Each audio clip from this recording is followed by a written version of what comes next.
All right, YouTube, this is your favorite chef, Chef G, back in the kitchen again.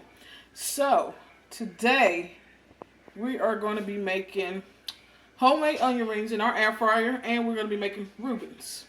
Okay? We're going to do a homemade Thousand Island for the Reuben. We're not going to make homemade sauerkraut. I'm just going to use some out of the can. I didn't make my corned beef. I just got some from the deli, your local grocery store. And the onion rings I am going to make homemade from some sweet onions, and we're going to make a sauce to go with that as well. Okay, so let's get started. So for the onion rings, what you're going to need are onions. So I have 2 large-sized onions. You're going to need panko crumbs. You're going to need some all-purpose flour, a couple of eggs, and seasoning. I'm going to do black pepper and some salt. Okay? You can put whatever seasonings you would like to put in yours. So what I'm going to do is I'm going to bring you guys down so you can see me get my onions prepared so you'll know how thick to cut those. And we're going to get started. Alright, so we got a cut board out, chef's knife. We're going to get these onions started. We're going to get those cut. So I'm just going to cut the top off and kind of peel it back. I'm going to go ahead and, let me go ahead and cut the bottom off as well. Kind of peel that back as well. Okay. Then we're going to peel our onion.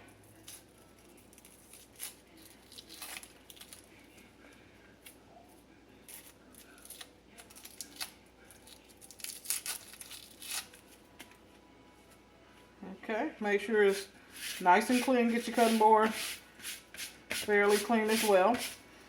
All right, so we've cut both ends off. We've peeled it. So now we want to make about a 1/2 inch thick cuts. All right. As you see, I'm rotating my onion just so I can get a nice even cut, almost even cut. So I'm only going to make 2 cuts out of this onion. If you have onions that are a lot larger, then you may be able to get more cuts out of it, okay?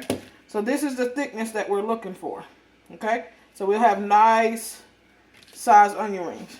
So the next thing that you're going to do is you're just going to take these apart, each layer. Just make sure you be careful when taking them apart that you don't, tear them up. But if you do, you can still use them, okay?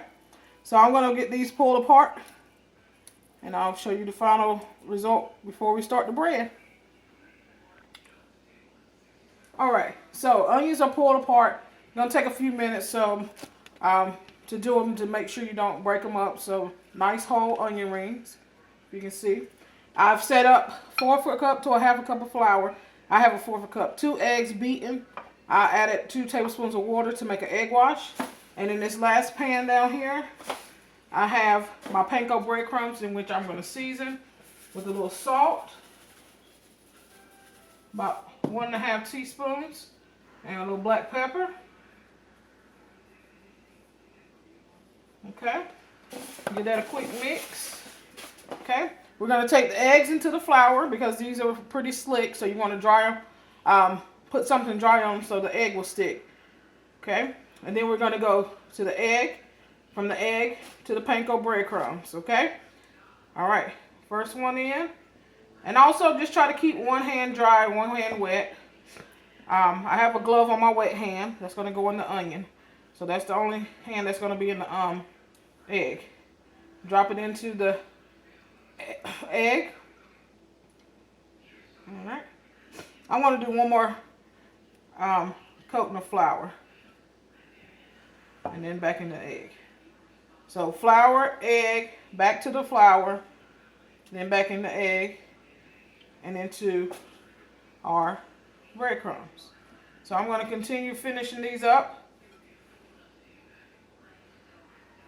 And then I'll be ready to put those into my air fryer. I think I'm going to do 370 for about 5 to 7 minutes. Okay? I'll come back, show you all the egg rolls ready or enough to go into my air fryer, and we'll put them on. Alright, so I have my rings battered, and this is a basic basic breading technique, which is flour, egg wash, and breadcrumb. So I'm going to coat my onion rings nicely with my panko, and then I'm just going to put them into, you can see that, put them right into my air fryer. You can spray a little bit of pan spray on them if you like. I'm not going to put any pan spray on these, but if you like, you can. But I'm going to finish these off in the air fryer. We're going to go 370 for about 5 to 7 minutes. And make sure you get breadcrumbs in the inside of the onion ring so that you have crunchiness all throughout the onion ring. Okay, so don't forget about the inside of the onion. Alright guys, onion rings are finishing up. We're going to make our onion ring sauce. We're going to use a little bit of Miracle Whip, ketchup, some paprika, garlic pepper seasoning, and some oregano. Okay? So we're going to make use about a half a cup of our Miracle Whip.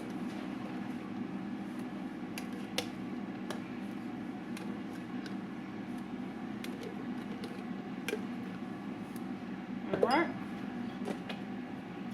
We're going to go in with our ketchup. We're going to do about 1 tablespoon ketchup. I'm going to shake about 1/4 teaspoon of oregano. A couple of shakes of your paprika. And our garlic pepper seasoning. Okay. We're looking for it to be kind of pink. So if you need to add more ketchup, you can.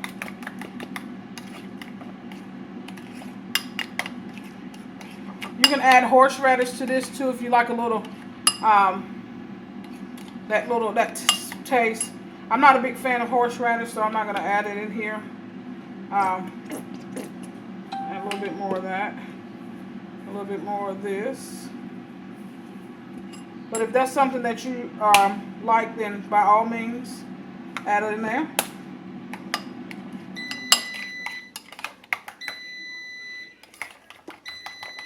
But this is basically going to be our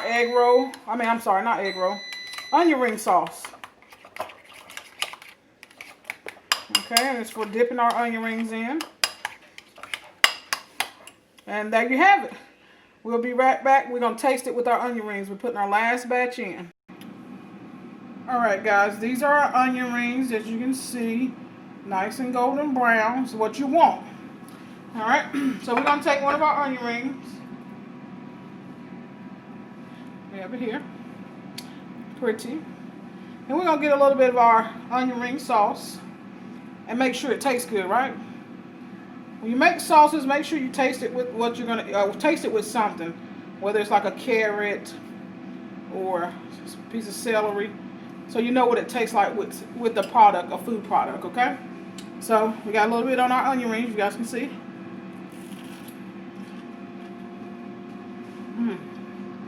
Honey. Yes. That's right.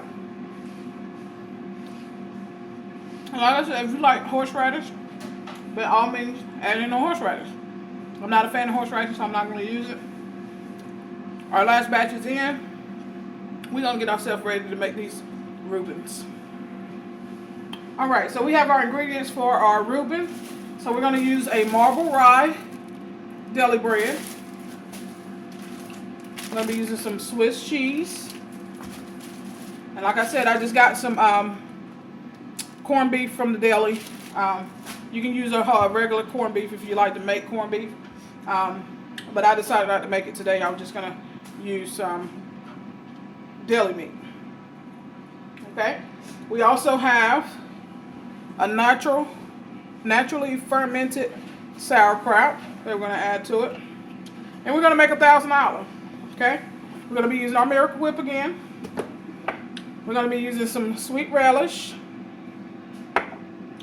I'm going to use this chopped onion because I didn't want to chop up any onions. So there you have dehydrated chopped onions. Okay. And a little bit of ketchup. And also a little bit of our garlic pepper seasoning. Okay. And that's going to consist of our Thousand Island that we're going to make. You can buy Thousand Island already home baked in the store. It's totally up to you. Do as you feel. But this is just a quick way to make Thousand Island dressing and a quick way to make our Reuben sandwich. Okay, so I'm gonna bring you down so we can make this Thousand Island, and then we're gonna get started. All right, so we're only making enough Thousand Island for 2 sandwiches, so I'm also gonna go with about a 1/4 cup of Miracle Whip. We're gonna add in our sweet pickle. I'm going to go with 2 teaspoons of that. That's 1, 2. We're going to go with a little bit of garlic pepper seasoning. We're going to go with some chopped onions, and we're going to do 2 teaspoons of that. 1, 2. And we're going to go with some ketchup, okay? Probably about a teaspoon of that.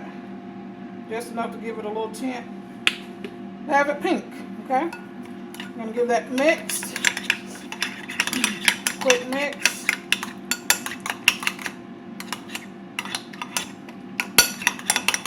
We're going to throw just a tad bit more ketchup until we achieve our color.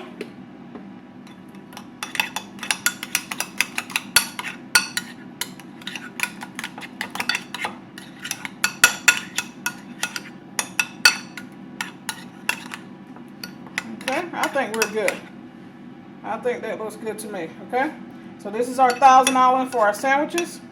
I'm going to heat up my corned beef and my sauerkraut in a pan because I like that to be warm and not cold.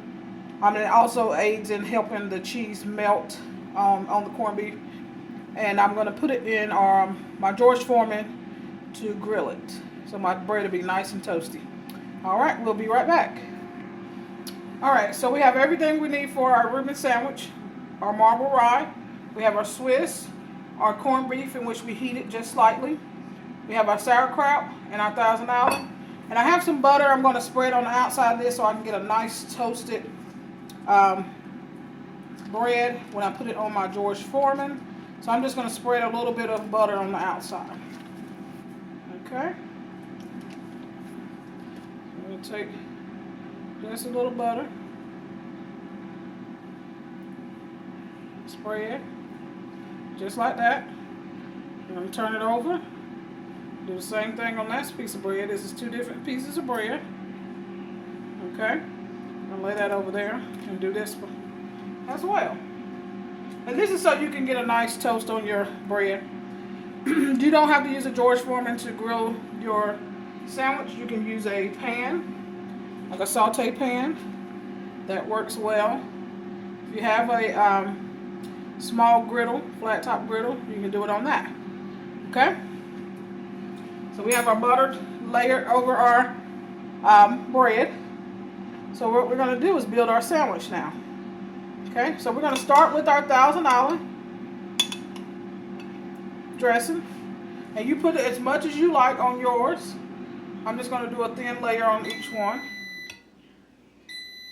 I'm going to put some on both sides. Alright. That's the air fryer going off. Next, we're going to layer our cheese. And we're going to put the cheese close to the bread so that it melts properly.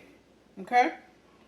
We're going to stack our corned beef on, and always fold your meats over. Okay?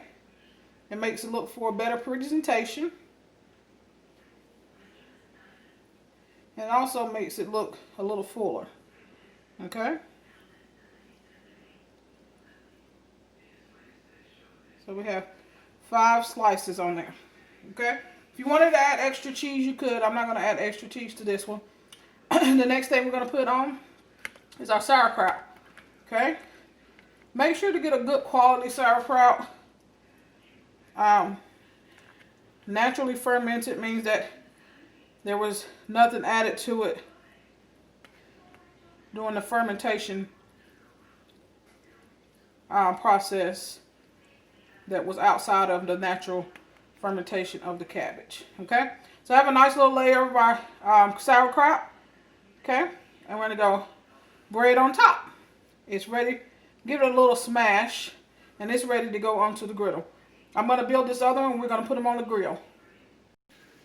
All right, sandwiches are on the griddle, ready to close down. Make sure you make a little press on it so you can get a nice good toast on your sandwich. If you're using a flat top, then make sure you brown both sides. If you're using a frying pan, then make sure you brown both sides by flipping. I'm going to go ahead and close this so it can get to cooking. Alright, sandwiches are ready. We're going to cut them in half, and you always want to cut on a diagonal, ladies and gentlemen, so you can get very beautiful presentation. Now, let's go ahead and open this up for y'all. Y'all see how thick they look? Honey, this is a Reuben. This is a Reuben right here. And get the other one cut in half. And don't be stingy with your meat, guys. Make it nice and thick. Okay? I put extra Thousand Island on this one. You see that? We're going to plate this up with our onion rings. We got a few of our onion rings. Put on our plate.